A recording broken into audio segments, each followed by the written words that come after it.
What's up, everybody, and welcome back to Dead Noise. I'm Chris, and thanks to the power of Zoom, I am here with the vocalist of the New York-based disco metal band Makes My Blood Dance, Mr. Evan Russell Saffer. How you doing, Evan?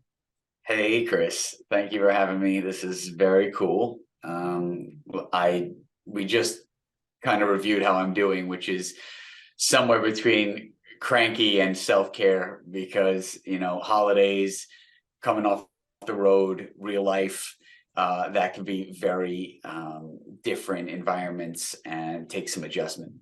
Home life, kids, domestic relationship, um, household, it's very different from the road because you come off the road and everyone is giving you the best version of themselves, right? Hmm. Because they're there to be uplifted, to party, and I'm, facilitating that with the band. And so you come back to real life and it sort of feels like the grind. And I think that's the time when I really need to focus on self-care, like I was saying, Hmm. make sure that I'm okay. Because it feels like at home people are taking care of you less than like on Hmm. the road. you know and you're the one taking care of everyone. And then also, yeah, I don't know where I was going with that. Just That's Yeah, so I'm feeling better now. Like I took a shower, I shaved, I got dressed, I took out the garbage. I do. I was gonna say about a gratitude list, like to be grateful for the things that I do have. hmm. Everyone's healthy. I've got a nice house. Those are the things that get me, back on track and back in like the good side of reality. Yeah, I can't imagine what it's like to be touring right before the holidays and then coming home right as they're about to come into full swing. But what's the tour been like? I mean, you toured the Southwest United States. It's a territory that, to my knowledge, you haven't played in a pretty long time. Maybe some places you played for the first time. So, what was it like to be back on the road in that area and to be playing some new places? So first of all, it was a great tour. It was the second leg of the Lightning and Thunder tour. It was our second national tour of 2022, which was the first year of touring post pandemic. And we definitely hit the ground running. Actually, we had three tours if you count the 4-date mini tour we did at South by Southwest. Hmm.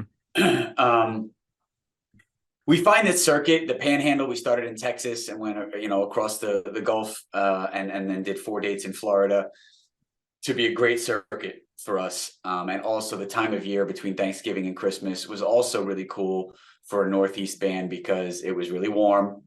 And it was, I don't know, I feel like people like to get out during that period. They kind of start slowing down at work. Um, it felt really good. The attendance for the most part was excellent. We're doing about 100, 150 people a show. And, we're playing 2 to 400 person clubs, so it feels pretty full, and that makes for a good party. It definitely fits with the disco vibe to kind of be in a small compacted space and everyone's just vibing out, for lack of a better term. I've never been to a show like that, but I imagine it's a really good time. Yeah, we've been invited occasionally to play larger clubs, and I have played them, and everybody loves the big stages and the big sound systems. But unless you can pack them out, I feel like it's a disadvantage Mm. because the most important thing of any show is not necessarily how well you play, but the collective experience of the whole party and event that we're throwing. And I think that what we've established in Makes My Blood Dance is that our shows are events and they're really fun, and they feel fun, and they feel, and part of it is playing, the right size venue for where we're at right now. So some of the markets like Texas, for example, we've hit a bunch of times. And Florida, we've hit in other bands, in past bands. I know you're aware of Fixer. Tampa, Florida was one of our biggest markets. And so I did see, on this last run, definite bigger crowds in Texas and Florida.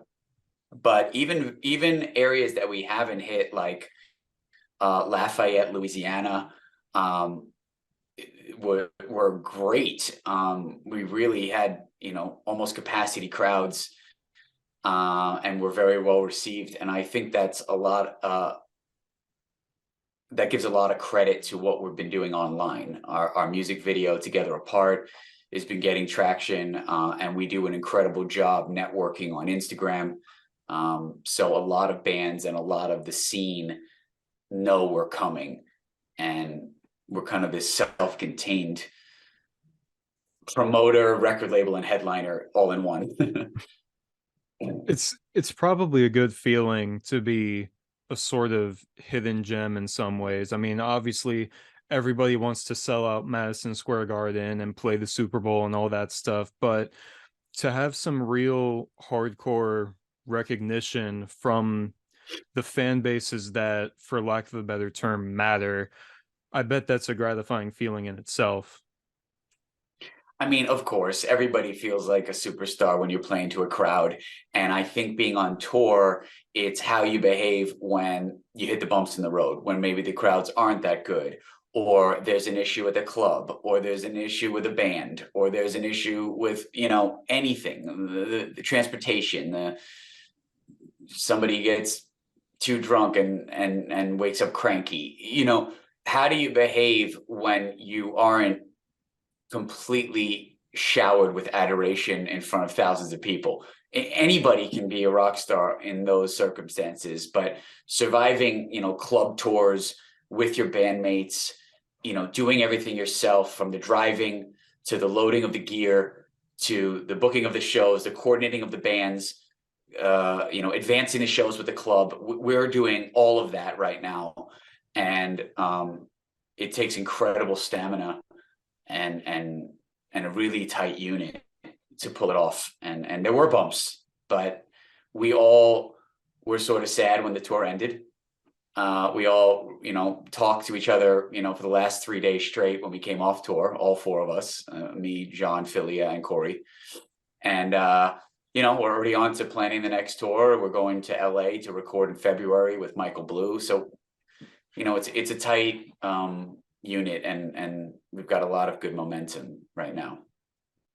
And as far as your live show goes, I mean, your music is very energetic in and of itself, but do you find that your performance is based on the energy of the crowd? Like, do you guys feed off of that on another level, or are you guys just going to give 1,000,000% no matter what? I think that a true artist always feeds on the crowd and always generates their own mojo, because if you're doing one or the other, you're on autopilot, and that sterilizes the entire experience and is not really what I'm looking for as a fan, and not how I am as a performer. So absolutely respond to the crowd, but at the same time, none of the shows, no matter how well they were attended, were less than. We were at 110% every night, and it was very, very, very cool. We're going to get some more of Makes My Blood Dance towards the end of this interview, but for people that don't know just yet, this is meant to be a career retrospective of sorts, because you've been in a lot of different musical projects and bands. You've been a solo artist. So I kind of want to dig into every aspect of your musical career. And a lot of people will know you as the frontman of Fixer. You guys were an alternative hard rock band in the early 2000s, on the road constantly. But before you were in Fixer, how far back does your passion in music go? Like, what made you want to be a musician, and what made you gravitate towards singing? Were you in the school choir or anything like that? There was definitely a turning point for my musical and theatrical interest at a very young age, and there was definitely a turning point for rock and roll at a certain point, and both of those, are very clear to me in my mind. The first one is when I was in fourth grade. Before that, I had lived in New York City with my mom. My parents separated at a very early age, and I was in an all boys private school wearing suits and ties, and it was very rigid. um, and so when I was in fourth grade, my mom moved us out to Long Island, right on the Queens border, and put me in public school. And there were girls, and everybody got to dress however they wanted. And it was like I was freaking out. And of course, I didn't know anyone. I'm an only child. I had no siblings, nothing. So it was difficult for me to transition. I did make some friends, but I was still feeling uncomfortable. And I think I've sort of made a profession of being comfortable when I'm uncomfortable, because I'm uncomfortable a lot. And I just remember it kind of being a little rough in the beginning. And then we're sitting in chorus class, and the teacher, there was this big solo in chorus where like someone got to sing like by themselves for a long time and back and forth with the chorus. And the teacher just asked who wants to sing it, and no one raised their hand, and I raised my hand, and everyone looked at me like, what the hell? Who's this kid? And I just sang it out with all my heart, like big vocal, like, you know, of me. And there was like this moment of silence, like after it was over, I nailed it. And everyone was like shocked. No one even auditioned after that. And I got the solo. And from then on, I was that kid, right? I had formed my identity, like Evan's the singer. And then I got into the school musical by invitation. You know, they asked me to do it.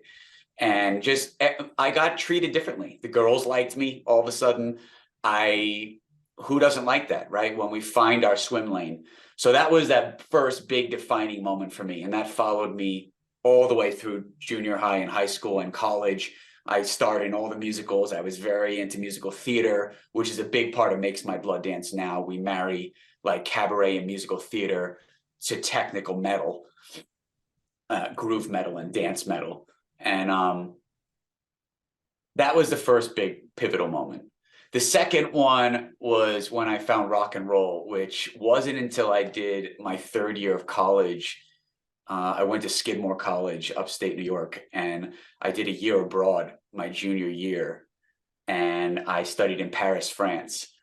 And I really wanted to learn the language. So I told all the Americans on the exchange program, like, do not talk to me. I can't hang out. And I like immersed myself in the French culture. But again, I was completely alone. It was very like psychologically isolating and borderline depressing.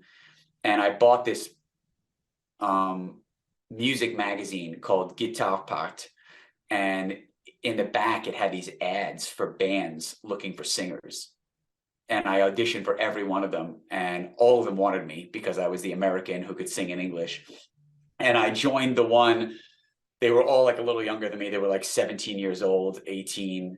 I think the bass player was 16 at the time. And none of them spoke English. And I was like, perfect. So I joined that band, and they were my friends for the whole year. And I'm still friends with them to this day. Several of them have gone on to be in famous bands in France. And that was an incredible experience. And they loved like the Black Crowes, Led Zeppelin, Guns N' Roses, AC/DC.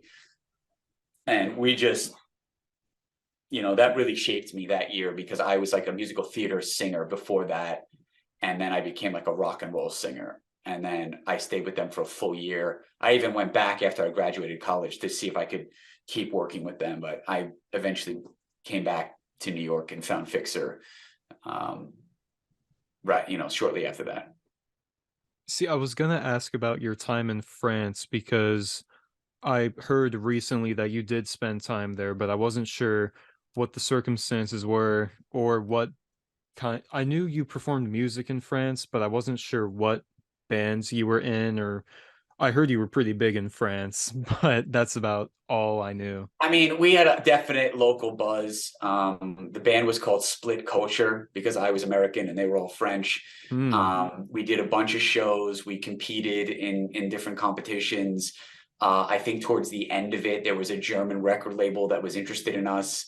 I was still in school. We were all very young. It was amazing. You know, they were my best friends. We spoke all the time. My conversational French was incredible by the time I left.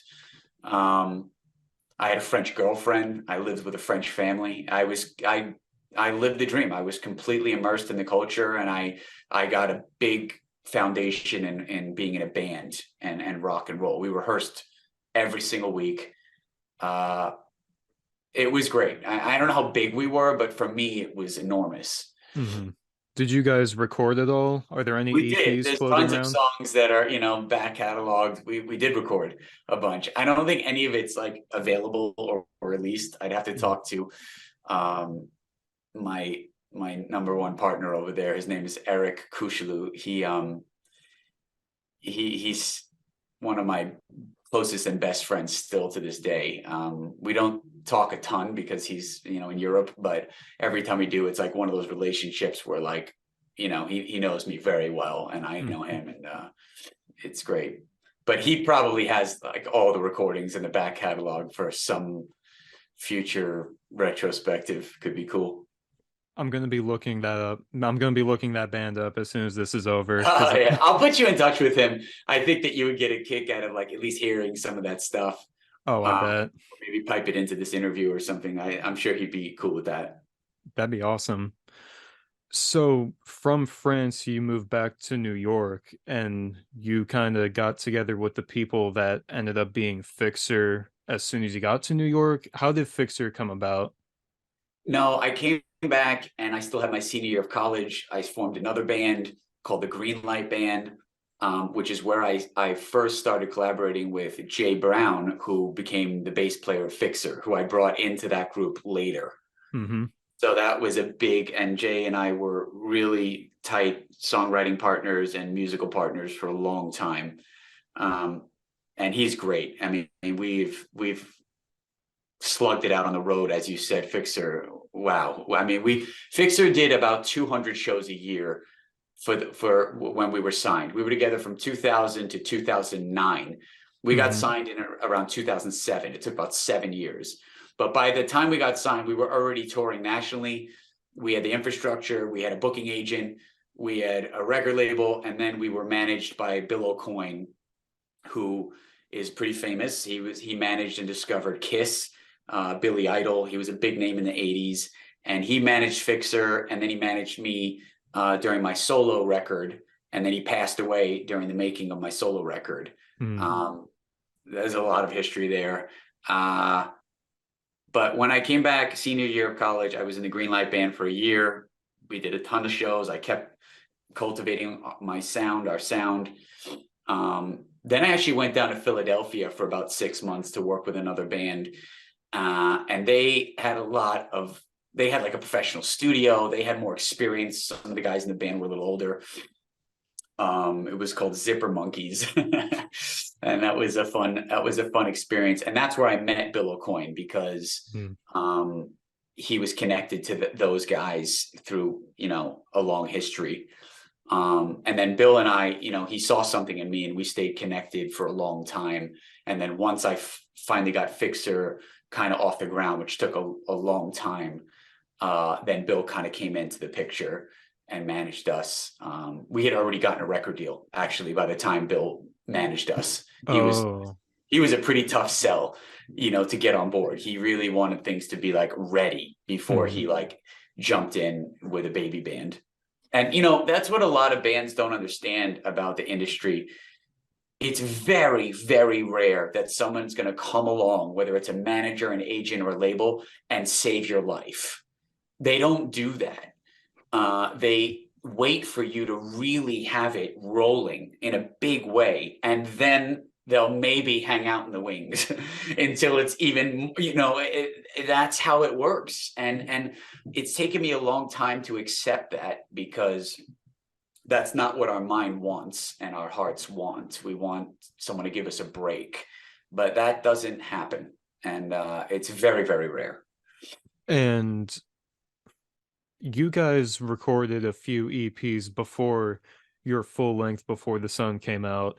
I didn't even know that there were recordings from before that Before the Sun album until a few years ago.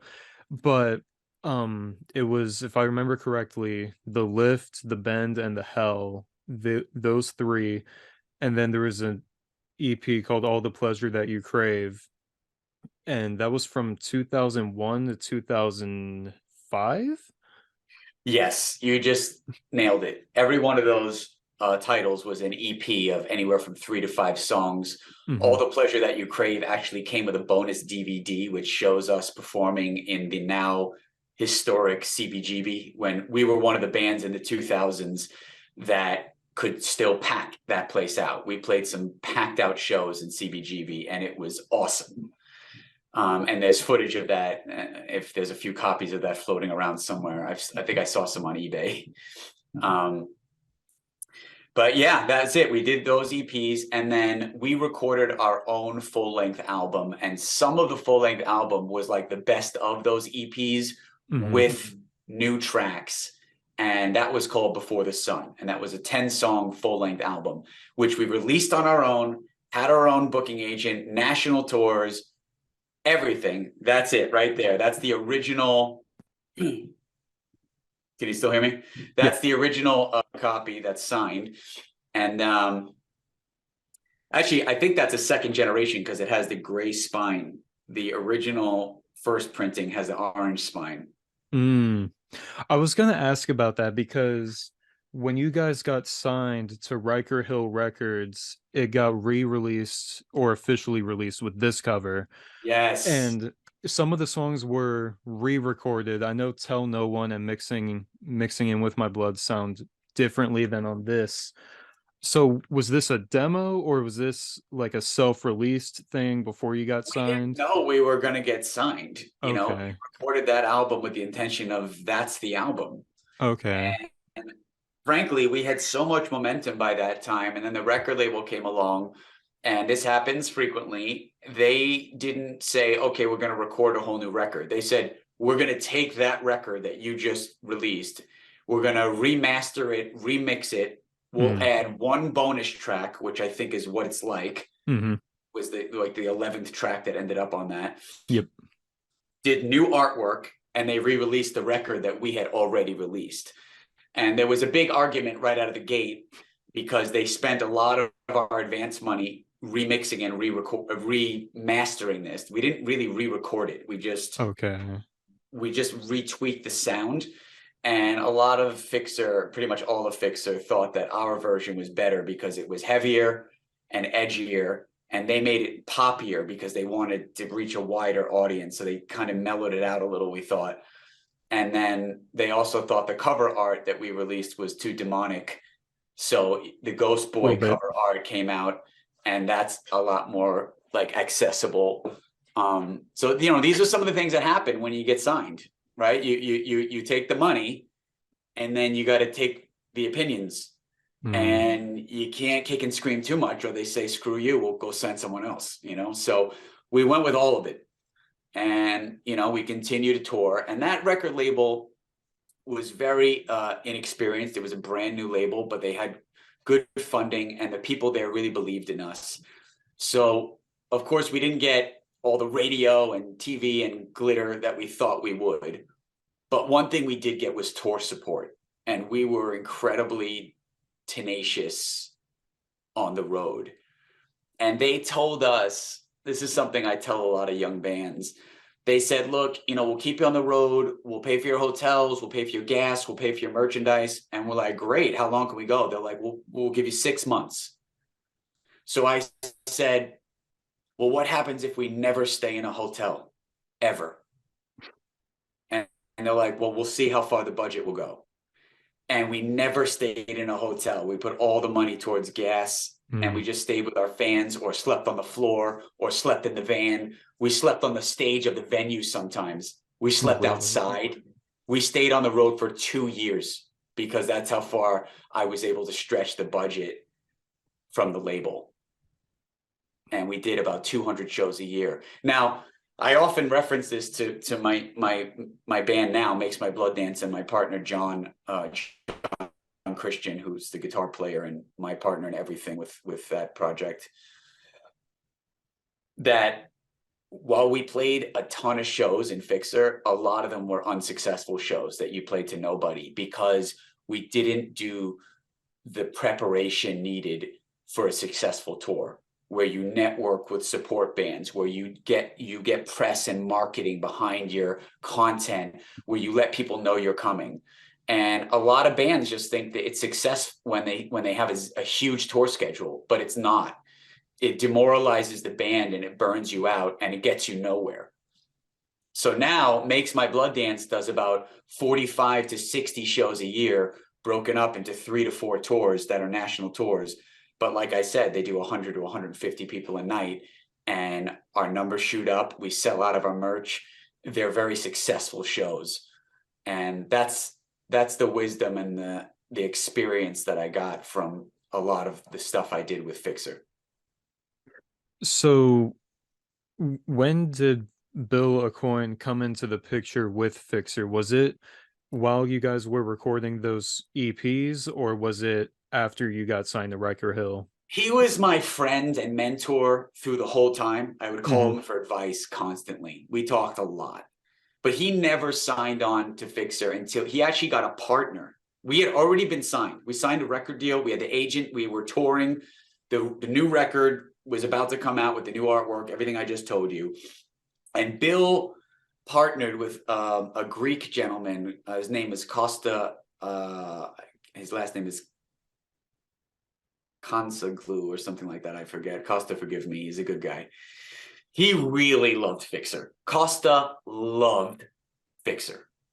And he partnered with Bill. They had like a partnership in the new management company. And he told Bill that a condition of the partnership was to sign Fixer. And Bill was already my friend. I don't know why he was so tough to get. I think the reason is because Bill really, you know, he was the manager of Kiss. He ruled the 80s, you know, so he wasn't interested in breaking baby bands. And even though we were signed and really buzzing in New York, we were not at the level that I think Bill wanted.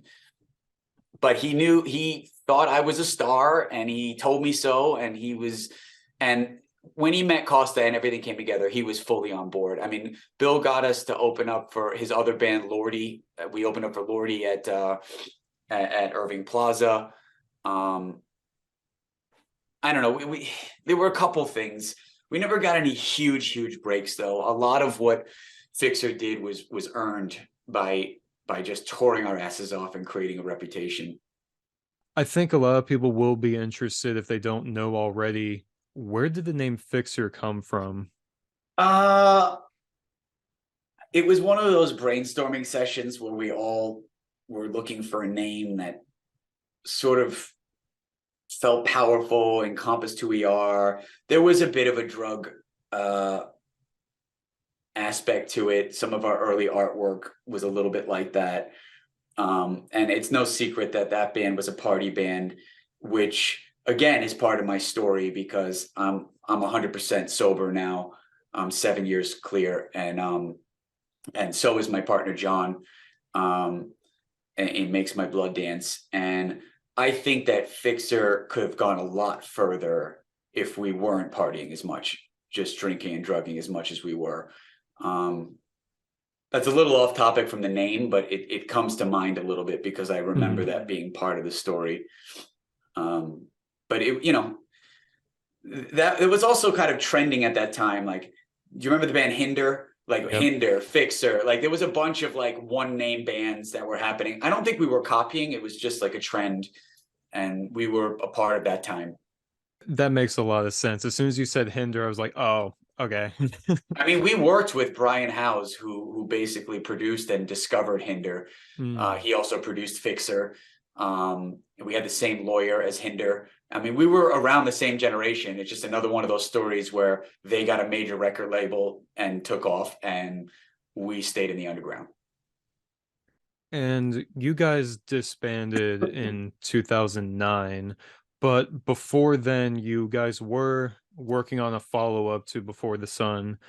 I don't know what the name of the album would have been, but you guys seem to have had a lot of songs prepared. I remember Dove and Corpse Estate being two big songs. And then there was also Sugar Blonde, and maybe one or two others that I can't remember off the top of my head right now. But how far along in the writing and recording process were you with that album before you guys decided to go your separate ways?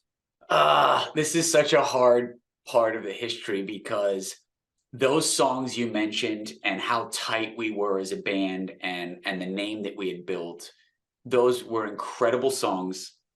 And I think that Fixer's follow-up album would have been monstrous. But it was a combination of being burned out from the road. By the time we were ready to do that, there was only me and the drummer Rev were the only two original members. Most of the songwriting team, which was me, Jay Brown, and Wilson, had gone our separate ways already. And so, Dove was mostly Jay, wrote that song. I think I might have had a little bit of lyrical input, but it doesn't matter. We had a collective crop of songs that were awesome. Corpse Estate, musically was Tommy he was the new guitar player for Fixer. He was a beast and amazing. Adam, who replaced Jay on bass, we had written some songs that were very cool. But I had also continued to write songs with Wilson, the original guitar player of Fixer. And I had another 3 or 4 songs that I thought were amazing there. And my vision was to bring in this like super team of songwriters where we could still use Wilson and Jay, use the new lineup of Fixer, and put all of it together and be this enormous team. And unfortunately, that wasn't a shared opinion. The new lineup wanted to just be very integral to the new lineup. They didn't want to do that. I was also, I still am, but I was also very sensitive then. And when they were negging the songs that Wilson and I wrote together, it pissed me off. I'm not going to lie. And, there was some other factors. The record label, Riker Hill, crumbled right around then. We owed money. We were supposed to go on to Australia and do a huge Australian tour. So we bought $7,000 worth of merchandise from the record label as they were crumbling. We bought it at cost, thinking we were going to Australia. So that fell through. We had all this debt. I was trying to get the band to work together to help pay the debt. All the credit cards and everything was kind of on me and in my name. Anyway, it was just a lot. It was a lot at one time. We were young, we were drinking and drugging, and I said, fuck it, I'm out. And it was really me who kind of crushed it at the end. And I will own that. I will take responsibility for that. I'm sure the other guys will not argue that it was me.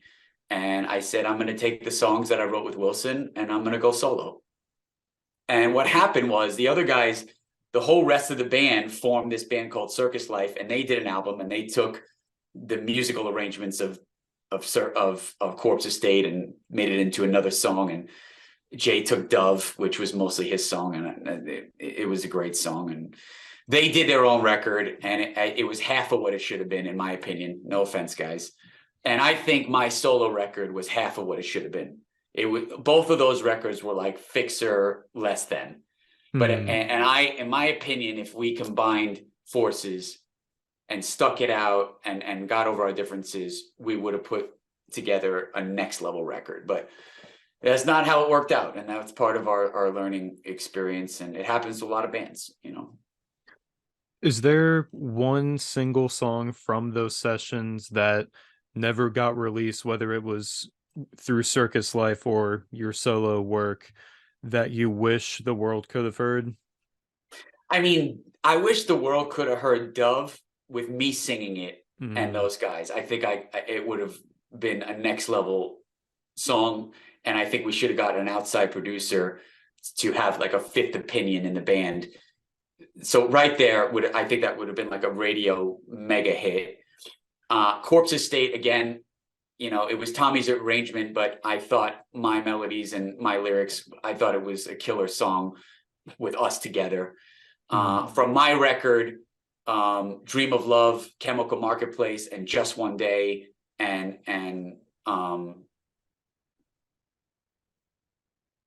there was another one, I forget the title, With You Alone. Those 4 songs were killer off of my solo record. But again, they probably could have been better with the rest of the guys playing on them. It's kind of everything I said before. If we put it all together, and it doesn't mean that those songs would have sounded the way they sound now if you look them up, because it's all of us together. Something happens there. It's the song isn't the same.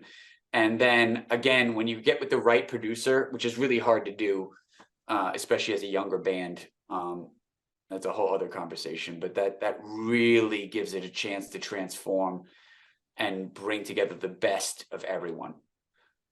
That's what a good producer does, in my experience. So that's my answer to that question. That's a perfect answer, because I think about, I've heard the Circus Lights version of Dove, but I've also seen a video of you in the studio singing Dove, and I just sit back thinking what could have been. And then there's live videos of Corpse Estate, and I wasn't around to see you guys live during that time, so I don't know what that was like. So I just have to go off of these live videos on YouTube 10 years after the fact, and I was just like, man, if this album would have dropped, like, just thinking about what could have been. I agree, but this is the story of everyone's life. There's you can look back, but you can't go back. And there's stuff I would have done differently, and I take responsibility for my part, of that, I guess, breakup. But I don't regret our time. I mean, Fixer, we killed it. It's a huge part of all of our early years in the music industry. You guys and Fixer eventually did reunite in August of 2017 for a show in New York City. How did that reunion come about, and what was that experience like, being on stage with those guys again and playing those songs again? That reunion came about because one of our super fans who was in the industry, her name is Kimmy. She has a management company. I think it's called ACNK. She loved us. She absolutely loved us, and we loved our fans. And we had this group of girls called the Fixer Foxes who took care of us all over America on the road, and they all were friends with her, and they got together and they just asked us, and I was like, sure, man, let's do it. Let's do one show.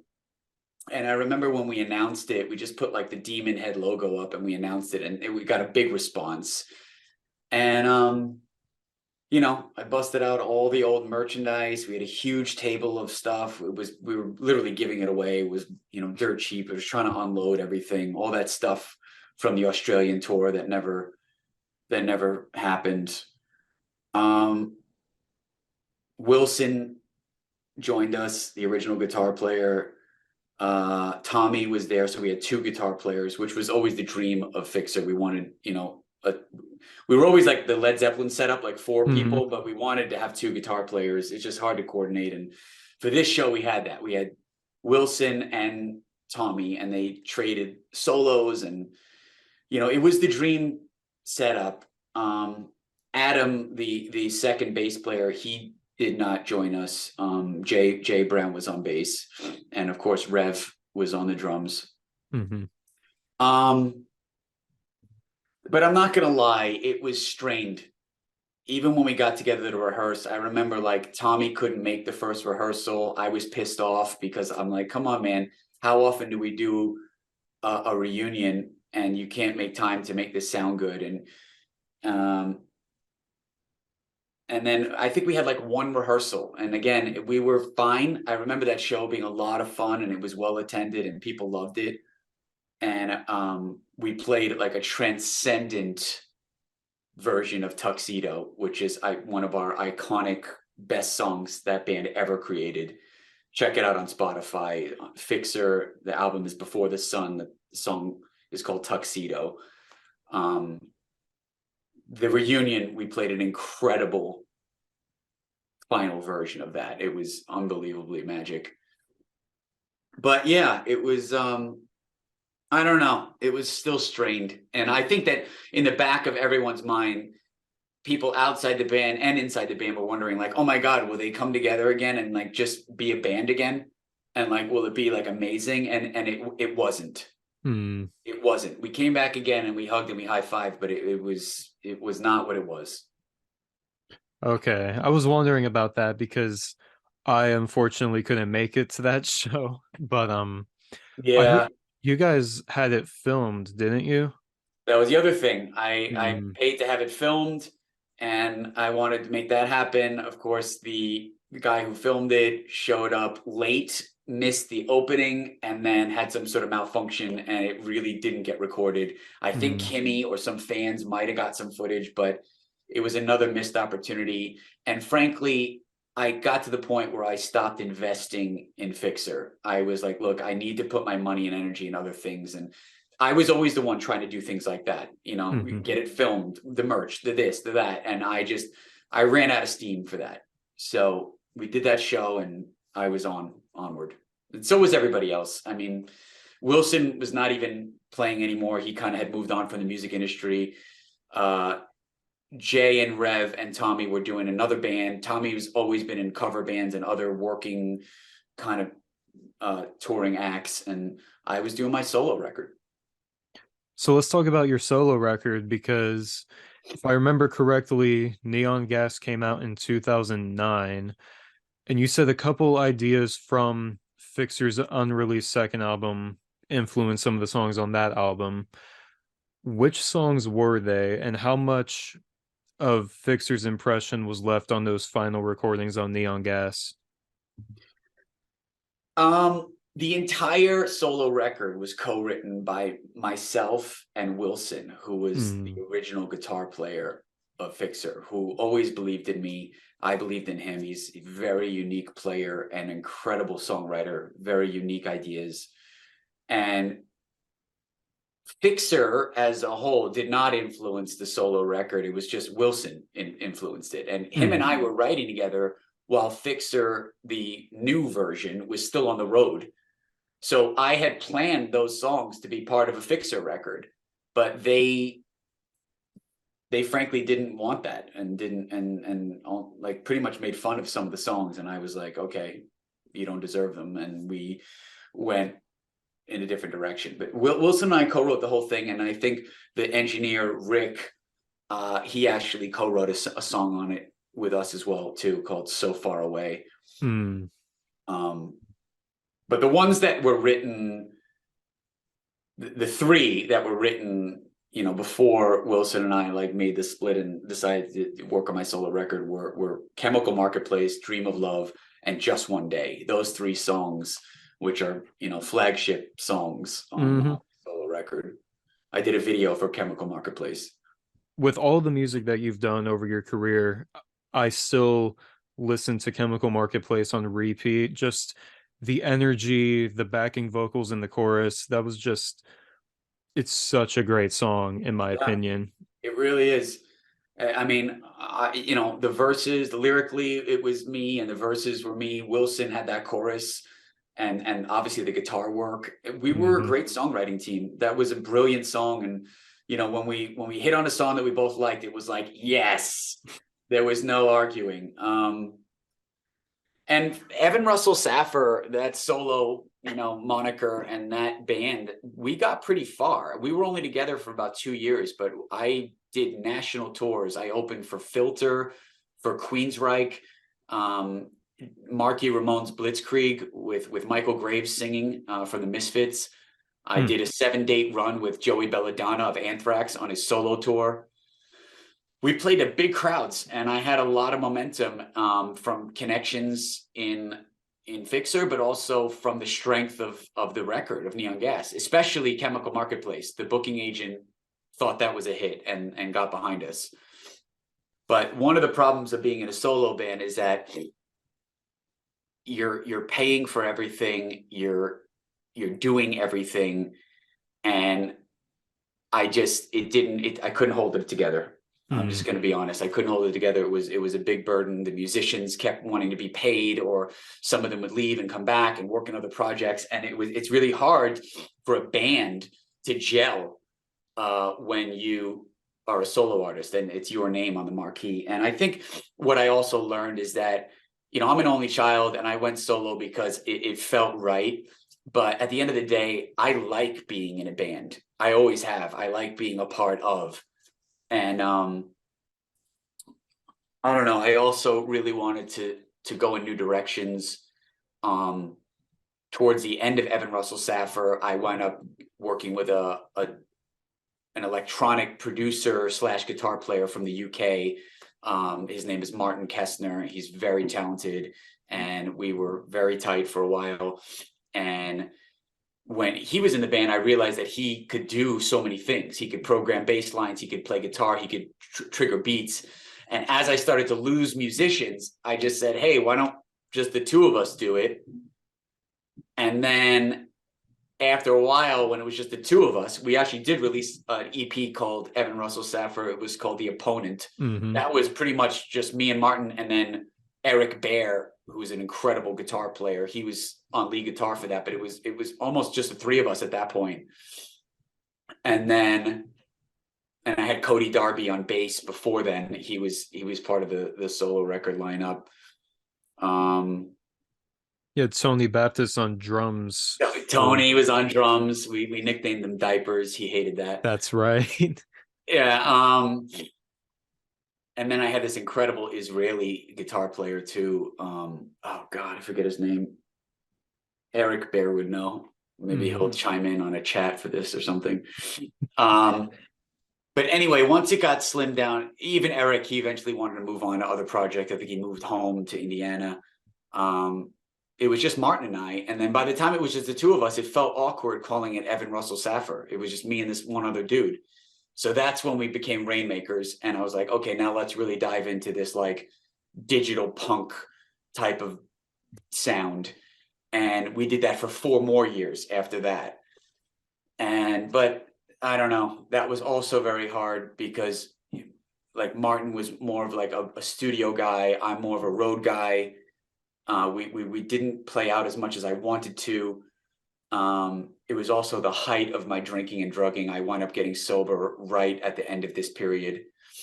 So again, all this led up to meeting John Christian, who is the lead guitar player of Makes My Blood Dance and my partner in Alpha Centauri Records. And towards the end of Rainmakers, I was getting very frustrated because I wanted to play out more. So I started going on Craigslist looking for other people to jam with. And John had an ad up looking for a singer. And I went in and met him and jammed with his band. And they were very heavy, very hard metal. And honestly, it didn't click. I couldn't figure out and find space to sing with these guys. And I said, no, I don't want to do it. But John and I really clicked, and he really liked me, and I actually liked him, and we became friends. And he kept coming to Rainmaker shows, and he kind of wouldn't leave me alone. And then eventually I'm like, you know what? We were hanging out at that point, and I was like, let me just give this a shot. And I said, send me one of your songs, and I cut it up completely. I was like, look, this part is way too long, cut it down. On this section, I need you to tone the guitar way down so I can sing here. And he was very open-minded, and he let me like produce and rearrange his song. And then I added my own lyrics and melodies, which is really what my bread and butter is as a songwriter. And that became Power of the Light Side. That was the first song we ever wrote, which turned into the first music video. And once we figured out we could do it, that song was like really special. We thought that was great. They flowed out of us. We wrote 5 more songs in like 2 weeks. And that's it. And then once we got that, we went up retooling his entire band. It was just him and I. We rebuilt the entire thing. I brought in Callie Marie, who was a friend of mine from my history, to produce us and crack the whip and help bring the band together. And we had a rolling cast of characters for a while in Makes My Blood Dance until, we've got a really solid lineup now. But John and I are the principal songwriters, and this is our project. But yeah, we've got a good lineup now. It's Philly Aluna on bass, Corey Jones on the drums, and John Christian on guitar, and me on vocals. And we've got a lot happening. We've put out. I'm kind of rambling. I don't know. You can keep going as long as you want. I mean, we put out a series of singles, really, but that led up to the release of Disco Metal, which was the title of our first EP, which included Power of the Light Side and a bunch of the other singles, Sick as Our Secrets, Beaming Right Up. We did videos for all of that. It's all on our YouTube, and they're very cool videos. I directed and produced all of them with John, and then we did another 2 EPs worth of music during the pandemic. Dang. And we recorded a video for Together Apart, which I think is our best music video to date. And those two, actually, all of our music so far has been mixed by Dave Ogilvy, who was a friend of Callie Marie, the initial producer. And Dave Ogilvy is in Skinny Puppy, and he's worked with Nine Inch Nails, Rob Zombie, a lot of big names. And he's been a perpetual fan of this band, supported us from day one, which was a huge win. And he really added some magic to those early recordings. And that kind of leads us up to now. We didn't release all that music we recorded during the pandemic because we only released one song at a time with a video, because we feel that people have a limited attention span. So we don't drop entire records right now. Mm.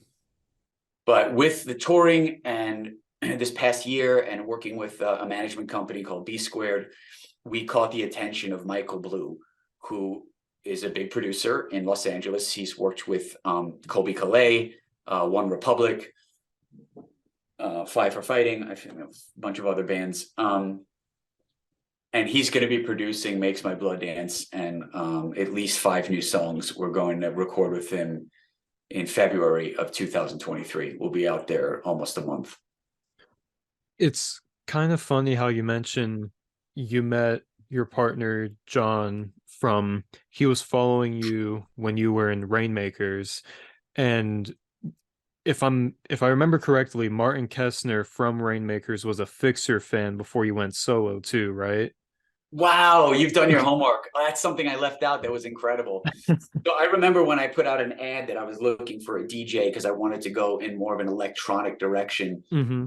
And Martin wrote me this email, which was like 4 paragraphs that he knew everything about Fixer, that he saw us at CBGB. He was a fan. He knew who I was. He would love to work on the project. And I was like, definitely, fuck, that sounds awesome.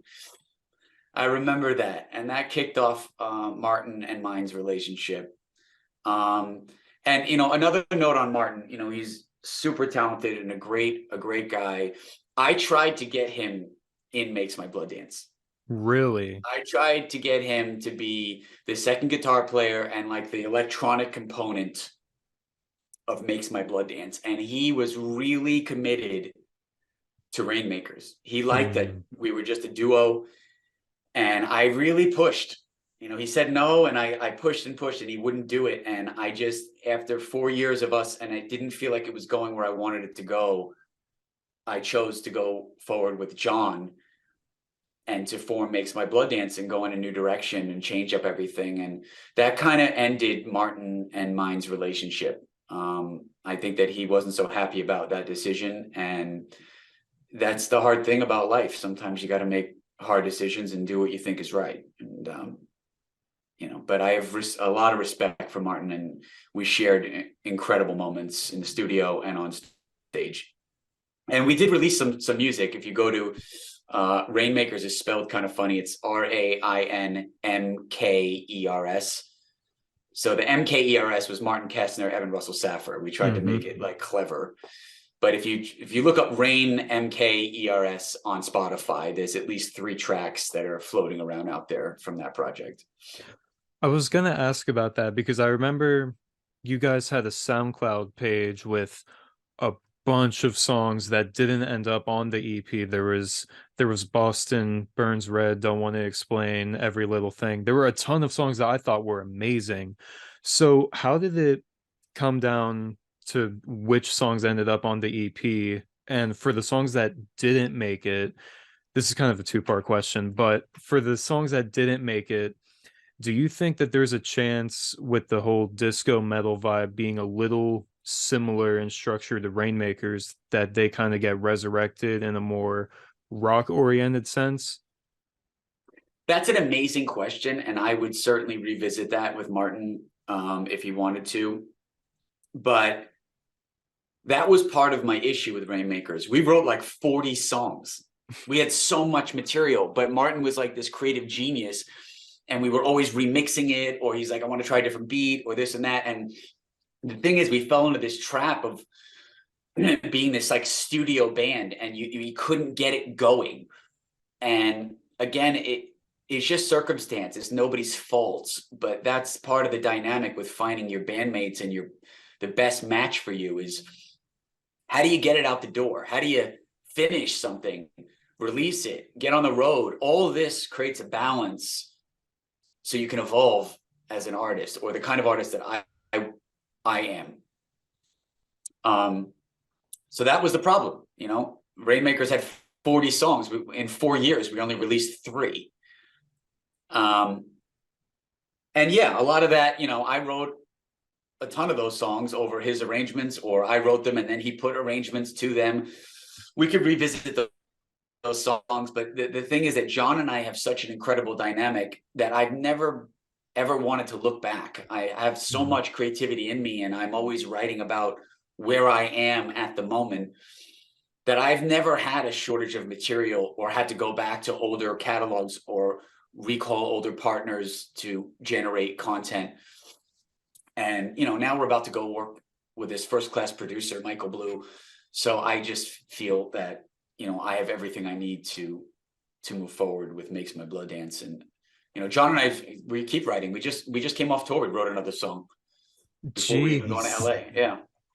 It's called King of the Night, and everybody likes it, and I like it too. It reminds me of a band that we both have a huge admiration for, AFI. Yeah. And Davey Havoc in particular has always been outspoken about not wanting to look back, whether it's their sound or even their live shows. Like they were against the whole nostalgia tours, playing albums in full, even though they're about to play a Sing the Sorrow show next year. But they're constantly changing, constantly evolving. And it kind of reminds me a lot of what you were just saying with Makes My Blood Dance and Rainmakers. They're similar, but very different at the same time. Yeah, I mean, I think what you'll see in my evolution is that I told you I started in musical theater. I've always liked the dancing and the singing and the pop and the melodic aspect of that. I definitely was pushing Fixer into a more forward-thinking sonic sound, which I think clashed with some of the members towards the end. Mm. And then that was part of, you know, working with Martin, trying to get in like more of an electronic dancey thing.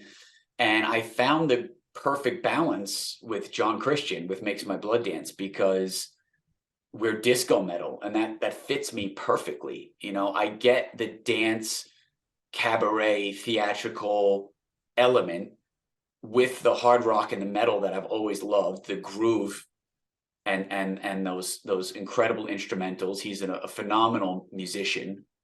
And, you know, it's the first time in my career also where I felt like I wasn't really digging into my influences to figure out who I am. I feel like, and it's taken me a while, you know, I'm not that proud of it, but I am proud that I finally found something that I feel like we have our own sound, man. You know how long Fixer fought the throwback adjective in all of our reviews and everyone who came across us? I hated that. I was always trying to get away from that classic rock, that throwback thing. I never get that with Makes My Blood Dance. You know, we're our own thing, and that's something that a lot of artists, you know, spend their careers trying to do. And I feel like, you know, I'm very happy with the music we're making, and the future is looking bright. See, I'm glad you said that, because as much as I love everything you've ever done, not to be a kiss ass, but I love every aspect of your career. And the angst and the energy that Fix Your Head in particular, that's a core memory for me, and I love that sound. But Makes My Blood Dance kind of brings in the aesthetic element, the theatrical element, and I could kind of see the throwback label with Fixer, but I thought you guys were innovative in some ways for the time, but it Makes My Blood Dance, you hear songs like Drive to Mars and it feels very radio hard rock. It's energetic, but then you hear Communion and it's like a progressive metal anthem, and it's like you guys have so many elements to your music. It's kind of like you don't know where the ceiling is, and I think that's a very great place to be, not just for you guys as the creators of the music, but as a fan too. I agree, and my favorite bands do that as well. It's like a trip, and our live shows are like that too. I mean, we take you on a trip, and those songs that you mentioned are great examples. Drive to Mars is like this punk, like, pedal to the metal rocker, and Communion is this epic show closing arena crowd collaboration fist pumper. It's so fun. We close every show on the last tour with that song, and the Nice. whole room, if you look at our Instagram, you'll see the whole room fist pumping and being into it. It's awesome. I'm gonna have to check those pictures out. I follow you guys, but what was I've seen some of the videos of you guys with the crowd, and that's really cool. But when it comes to your music videos and the aesthetic behind that, what's it like to bring your musical theater influence into your music in a way that you probably weren't able to with your past projects? Well, I get a lot of creative freedom in Makes My Blood Dance. John and I see eye to eye. He's very supportive. And he's allowed me to aesthetically create these videos that we've done, and they're definitely worth checking out. Every one of them, youtube.com/makes my blood dance. And the most recent one, Together Apart. I hired the hair and makeup people. I found the set, the cameraman, the photographers. I did all of the wardrobe selection and purchasing. I cast the entire thing, all the girls in it. The Ali Stevens, who was the main dancer, we started talking during the audition process, and then she, pitched that she could choreograph it as well. And I loved her style and what she was doing. So we worked together during the pandemic. We did virtual rehearsals for months. Her and I on dance moves one-on-one, but also with all the girls also. And that video is amazing, and it brings in everything that I'm talking about. It looks like cabaret, musical theater, metal, fusion, disco. It's like Alice in Wonderland meets The Matrix. It kills. I love it. I've watched it a million times. Like not a million. It only has 15,000 plays on it, but I've watched it a bunch. But yeah, I mean, I'm all of our videos are very movement and dance centric. Even Power the Light side, where it wasn't as much dancing, the setup was a body combat and yoga class. So everybody's Mhm. like punching and moving, and it has that element to the beat. Motion creates emotion. And that song actually got picked up by Clubcom, which puts that video in all the Rolodexes of the fitness centers across the US. So that That's video is in all right. the gyms because it's very athletic in that way. Didn't it also have a partnership of some sort, like it premiered under Metal Injection, the online magazine? Is that true? Metal Injection premiered Power the Light side. They love the video and they love the song. And what's funny about them is that, when you make those big alliances, you hope that like they love you and they'll be your fans and friends forever. But they weren't. They wouldn't premiere our songs after that. I tried to get them to do another premiere, and they were very selective, which I guess I Mm. respect them for that, right? But that's the thing with music and the music industry. It's a lot of opinions, and the gatekeepers, obviously there's very few opinions. So I'm really happy that we get to tour, because then I get to take it to the people. I'm really happy that we're getting, some great marketing and content on our social media, our YouTube channel and our Instagram specifically. We really put a lot of time and care into making those entertaining platforms. We have a TikTok now as well. All that you could find on makesmyblood.dance.com. That's the gateway to everything. That brings me to a good transition point because I do want to spend some time talking about the business side, especially as an indie artist such as yourself. But you also told me that you kind of handle a lot of the responsibilities on your own with the help of your business partner. But instead of hiring a person for this, a person for that, and a person for the other thing, you two kind of handle everything on your own, from the touring, the merchandising, I assume, and stuff like that. So, what's that business model like, and how have you seen it benefit Makes My Blood Dance versus your other projects where you didn't have that sort of expertise or just use of resources? I find that if you don't put yourself in a position of power where you're the source, you're hoping and begging that the world or other people are going to go above and beyond for you. And in my experience, it never culminates in what I imagine it could be. The problem is that we can only go so far doing everything ourselves. So I'm very lucky to have John Christian as my partner. Corey Jones, our drummer, he has his own social media company, and he is largely responsible for our social media right now. So that's been a tremendous help. We do outsource people for marketing. We used a company called Hip Video Promo for the Metal Injection premiere and getting our music videos out there to some degree. But these are not forever relationships. A lot of times you hire these third parties for a specific campaign or a cycle for a single or an album.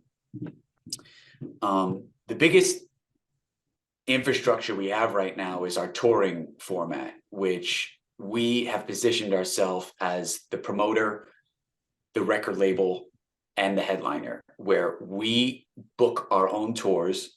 We use social media to network with hundreds of bands to find who is the best match for us, who wants to work with us, who we think is talented. And we put together these festival type shows with these bands.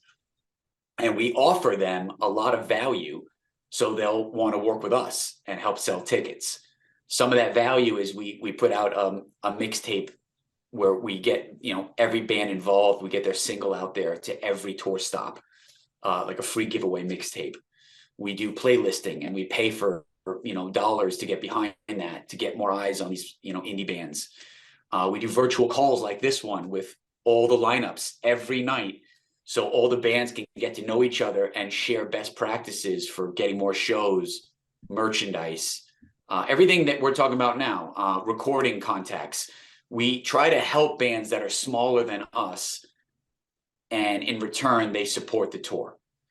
And that is a big differentiator from, say, a local promoter, which we've dealt with for years, who will ask you to sell tickets to get on a show, throw a bunch of bands together and say, hey, best of luck, and do the minimal to no work, and the shows suck. So our shows don't suck. Like I said, we're doing 100, 150 people, but it takes a tremendous amount of networking and effort, which is principally John and I doing all that for 3 to 4 months preceding every single tour. So we spend a lot of time doing that, in addition to the music videos, writing, recording, and then hiring third parties to help us market on different platforms. That's such a smart strategy. Like I don't know all the ins and outs of concert promotion or anything like that, but I would assume that a lot of bands, especially at the indie level, don't employ that strategy. But I think if some of them end up hearing this interview, they're going to be using a lot of those tips because that's just, from me outside looking in, that sounds like genius. I appreciate that. And it is the result of a lot of doing it the wrong way.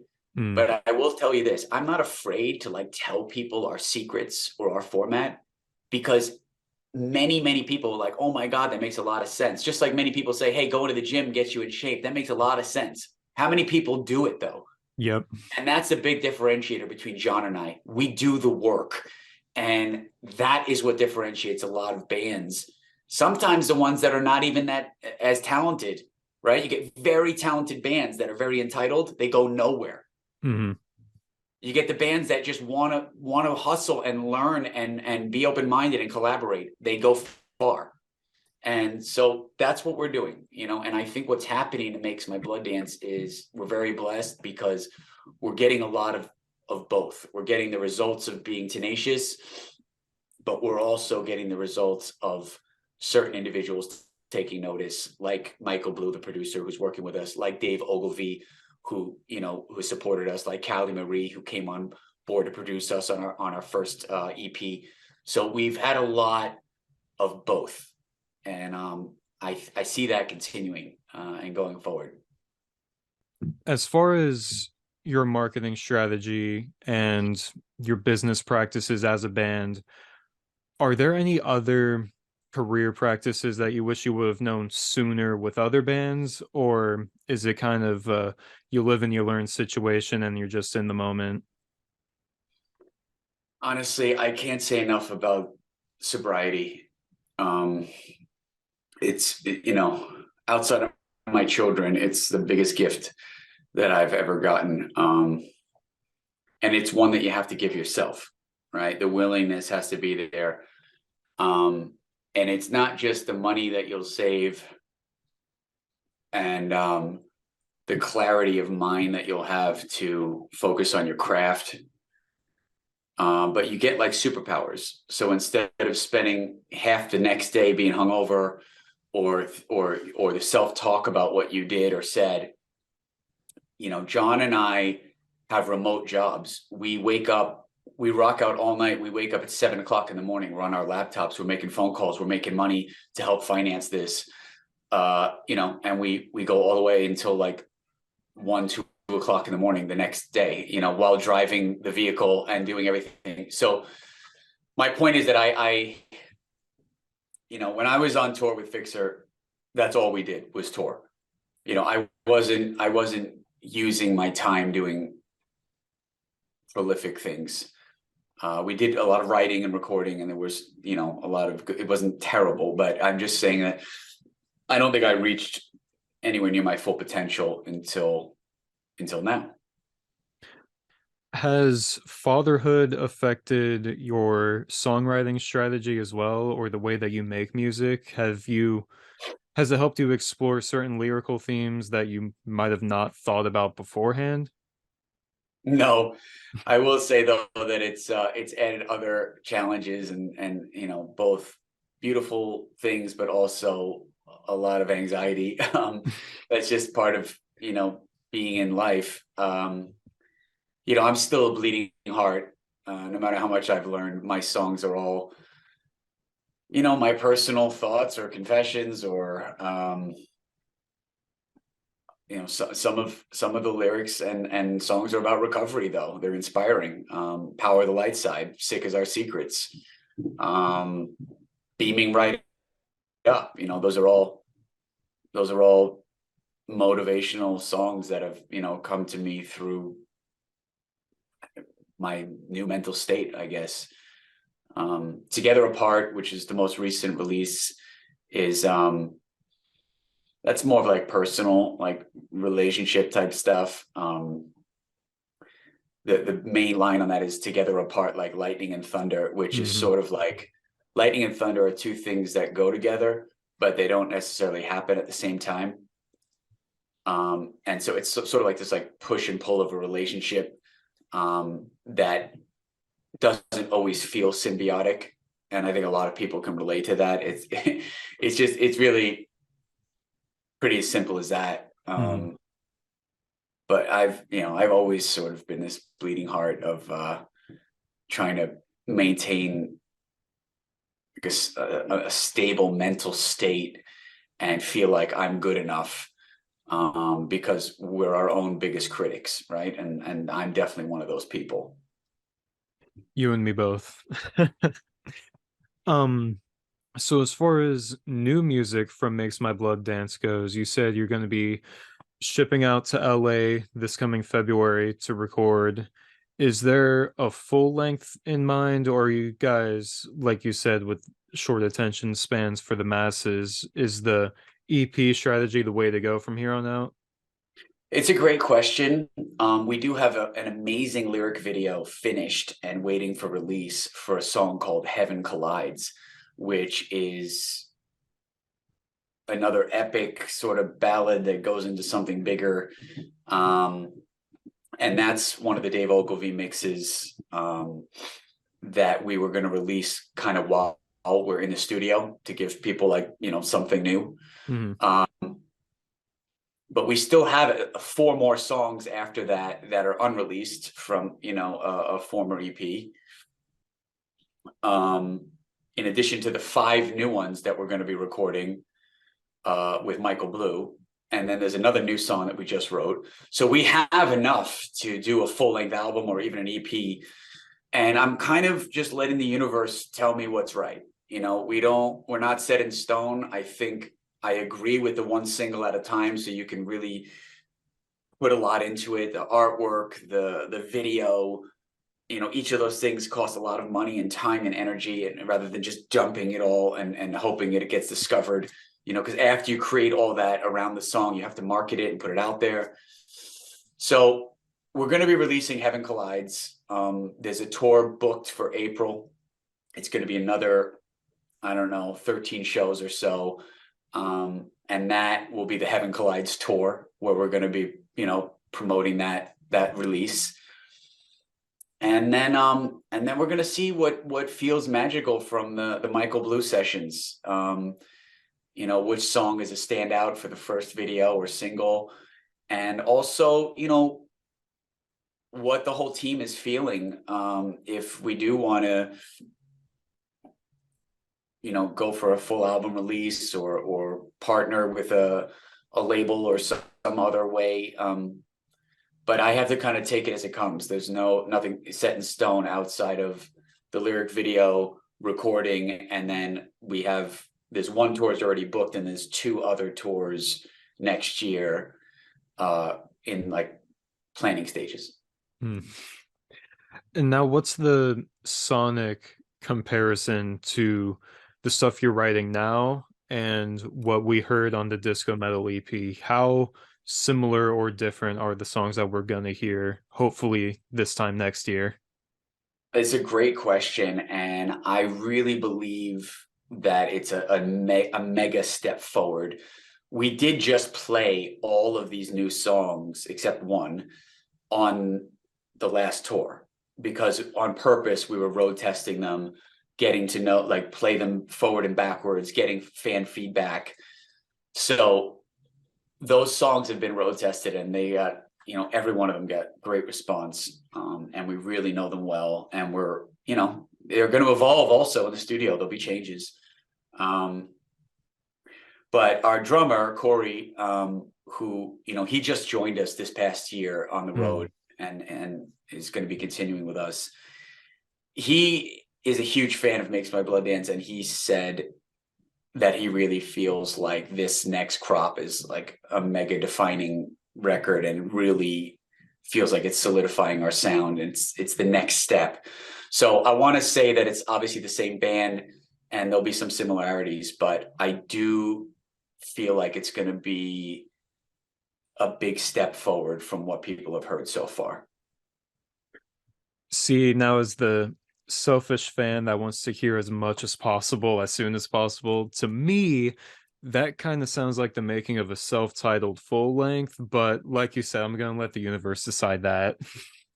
I love your counsel and your input, and you're very, articulate, and you've done your research on me and the history, and you and I have talked about other bands too, and music, and you're someone that I would be open to bouncing those ideas off of, and giving you first listen to some of this stuff, and see what you think. I really appreciate that. And I'm just a fan at the end of the day. I love what you do. So if there's any way I could help support it or spread the word, I'm gonna do it. So That's amazing. Well, I'm happy to be a part of the show, and let us know when it's going to air, and I'll do my best to circulate it. And I'm sure that my old bandmates and other people in the history would be curious and maybe get a kick out of this. Hopefully, they're not pissed at me for some of the things I said, but um, let's see what happens. oh yeah, we'll see. But before I let you go, we have arrived to my favorite part of every interview, and that is the speed round. So I've got 10 questions lined up. They're kind of made to be rapid fire, but you can feel free to elaborate as much or as little as you want. So, starting with number one, favorite song to play live. I think it'd have to be Communion, or one of the new tracks which we played on this whole last tour called Spin You Around. That one is coming, and it's very, very cool. I can't wait to hear that. Yeah. Favorite city to play in.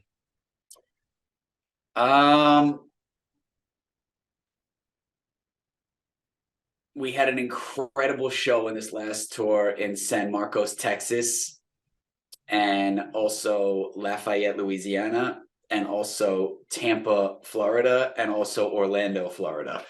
I know that sounds like a lot, but that's the good news, right? There's more than Yep. one spot that was like really embracing of what we do. The other ones were really good too. There were no shows that were terrible, but those places were standouts that I really hope to go back to soon. The one band or artist that you want to collaborate with the most. I would like to collaborate with. Wow, I really haven't thought about this too much because we just made a religion out of being on our own. But it'd be so cool to do something with like Rammstein or Ghost. Yeah, I mean those two like popped into my mind. I really like Electric Callboy also, what they're doing now. Yep. They're super fun. Yeah, I think that I feel good with those answers right now. I'm I'm trying to think if really there was like a female artist, like something that's a little off kilter that would make mm, like a cool duet or something like that, or rapper. But I'm having a hard time like pulling one to mind right now. But if anyone's listening to this who is a female or a rapper, you can reach out to me if you're a fan of Makes My Blood Dance. let's make this happen, man. The band, artist, or song that made you want to become a rock musician. Ooh, I would say it's a toss up between Jim Morrison and the Doors and like Axl Rose and early Guns N' Roses. Like those two, like, had a long standing impression on me from an early age. And also, I would say the Black Crowes to some Mm. degree. I think I'm not alone in saying that I hear a lot of Axl Rose in your voice. Yeah. So that makes a lot of sense. I mean, definitely my older stuff for sure. Mhm. And that's what I talked about, like kind of getting away from your influences in such a literal way. I think that while, when you have a high, strong vocal, it's going to be impossible to get away from it completely. That Makes My Blood Dance material is less, that's less of an obvious comparison, Mhm. although I'm flattered at this point and confident that I'm still my own person at this point. Oh, absolutely. Favorite tour memory. This is a little sick, but one of my favorite things on tour is after the show when it's just the band in the RV or the tour bus or whatever we're in, and we're pulling away from the venue, and we have like we're all keyed up in adrenaline, and we're together, and we're like, we did it, yes, we're out, adios, next. And it's so weird because that doesn't seem like that would be this big moment, but it was something I sort of looked forward to every night, because that's the moment when like you did it, because you got to get out of there and just finish the whole thing, the setting up, the merch, the breakdown, the goodbyes, the hellos, blah blah blah, the show. That was always like a special moment with the four of us. It was kind of fun. It's cool. Most embarrassing moment on stage.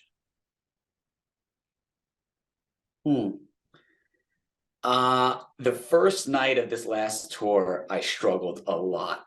The sound check was supposed to be an hour max. We usually get it done in a half hour because we totally have our gear down and all of our shit together. The sound guy for this particular venue called in sick the day before the show. The venue wanted to cancel the show. They found a replacement who had no idea how to work the equipment, and the sound guy who was sick took all the cables and everything home with him. So sound check took 4 hours the first night of the last tour. So I'm already like frazzled. It's the first night. I'm really like just getting frustrated. And also this sound guy, while he was super sweet, he was a very nice guy. He, like, every time a band finishes, especially makes my blood dance, but even the support bands who I care about and we're always trying to make them sound and look amazing, I'm like, please play the house music. Nobody wants to hear nothing. And there was just, between the sound check, which was endless, and no music, and people were already coming in the venue, to in between each band, just like, it was like, it was very uncomfortable. Because I stressed earlier that I feel like these shows have to be events where it's a party, and you can't have no music or dead time or see technical shit when you're trying to have a party. It was overshadowing it. So that was my most like irritating experience recently.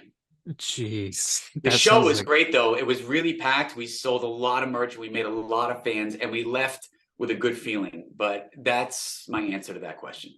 Yeah, that whole window of chaos just sounds like a nightmare. Oh my gosh.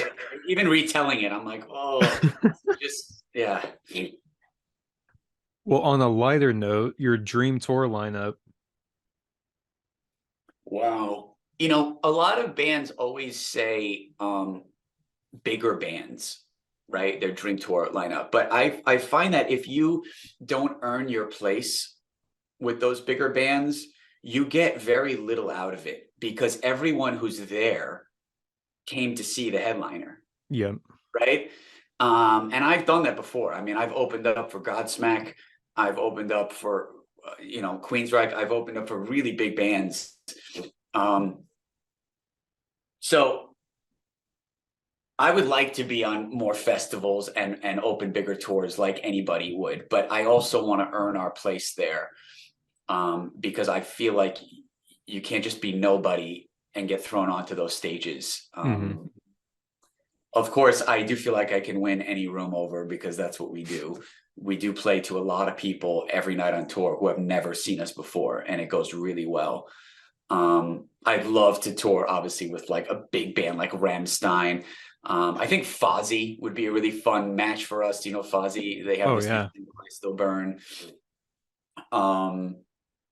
I'd like to tour with like kind of a far out new artist like Poppy. I think that would be a really cool match for us. I think Youngblood is super innovative and really, as far as the drama goes, I mean, that would be so fun. Yeah, I always try to find a mix of bands that are like mega stars, somewhere in the middle. One of my favorite bands is Surfboard, punk band, the female-led punk band. Yep. They're amazing. I saw them in Austin when we were down there for South by Southwest, and I took a photograph with the lead singer, and she's just so over the top and wild. I would love to be on tour with them. That would be a fun collaboration, by the way. I would love to do something with her. Yeah, I mean, I think those are some good answers. I feel like I can stand by. I love those answers. I was not expecting to hear Poppy, but now I'm thinking about it, like, that'd be perfect. Yeah, I mean, she's totally out there with her own brand of metal. So are we. It's definitely not going to intrude on each other, but totally could go together. And Hmm. that's the way I like to put together tours. Who are the bands that we go out with, and also the local lineups that we put together. I put reggae bands on with us. I put, pop punk rappers, singer songwriter. I mean, I look for personalities and bands that obviously are enthusiastic. Hmm. Those are the keys, and pray that there's no hate anywhere in there, because that's just a big shame of the internet. But definitely doesn't overshadow the love that we get out there. Of course. Well, on the topic of touring, what's a place you haven't performed yet that you really want to? Without a shadow of a doubt, my dream place to play is Red Rocks in Boulder, Colorado. I want to Oh, headline there. I want to play Red Rocks. It will happen. It's happening. And I would like to be on the plaque and that little, like, when you walk through the basement there. Have you been there? no, but Oh my I've God, heard you of have so got to many. go. You have got to go. I actually, talking about off-kilter artists, I just went there with two very good friends of mine from college, Brian DePersia and Jeremy Borer. We met up and we went and saw Dead Mouse and Cascade perform at Red Rocks, which is like, total electronic DJ music, like Yep. so far out different from what I do. But I loved it. And you know what? I would do a show with them too, because I think that everybody likes everything these days. And again, if it's got, if it's genuine, and if it's excellent, and if it has enthusiasm, um, it'll mean something to people. That's a very good way of putting it, and that's extremely accurate because I used to be only a rock fan, but now I listen to just about everything. Yeah. Um, with music being such a big part of our lives, but primarily yours for the sake of this speed round, what's your favorite thing to do outside of music? It's a good question. I mean, I love spending time with my children, my girls, and I do love my bandmates and traveling, but I guess that's back on the music trip. I play ice hockey when I'm home. I'm in a men's league. I love my team, and I love that sport. I love watching hockey. I'm a Rangers fan. Um, I go in and out of bouts with cooking. Sometimes I love it, and sometimes I'm like, let's just order in. Yep. um, what else do I like doing? Uh, I like chess. I think it's a Mm. cool game, and I do like to read. And I'm a sucker for spiritual people who want to talk about, I don't know, anything from zodiac to witchcraft to um, just meditation and spirituality, and being in tune with your higher self. I mean, that's a big part of my life, and I surround myself with that kind of artwork and people, and yeah, I think that's the speed answer to that question. And the last question, the song you wrote that means the most to you. Hmm. They all mean a tremendous amount to me, and I'm at the stage in my career where I do not just put out every song we ever wrote. So if you're hearing it, it means a lot to me at any given moment. I will tell you that when I made the video for Together Apart, which everyone listening to this should definitely watch, makesmyblood.dance.com. It's on there, or youtube.com/makesmyblood.dance. Look up Together Apart. That working with Ali Stevens, the main dancer and choreographer, and all the cast, and right down to the hair and makeup people, the enthusiasm that I was talking about, and that commitment to the craft, I fell in love with her energy, and inspired me so much that I'm totally sober, but I was high that entire day. Just being in her presence and working with her on that video was so fun. And the very next day, I wrote a song because I was having like withdrawal immediately, called Dancing with an Angel. And it was about her. And that is going to be one of the songs we will record with Michael Blue in February. And that is one of the new songs that's coming out. And it does mean a lot to me. And it's an awesome song. I can't wait to hear that whenever it comes out, because it sounds just with the preface that you gave it, I'm already having chills right now. So, Cool, man. well, on that note, that was everything I had for you for this interview. Is there any It was almost three final? years. Is that all? Oh yeah, that's it. Is there any final closing message for any Makes My Blood Dance fans watching? Thank you. That's what I have to say. And obviously, if you care, please keep caring. Tell a friend, spread the love. MakesmybloodDance.com. We are going to keep doing what we're doing. We got a strong team and a lot of new music. Thank God, because if you're a fan like me, there's never enough music. So, on that note, until the next video, thank you to everybody for watching. Stay tuned, stay scared, and I'll catch you later.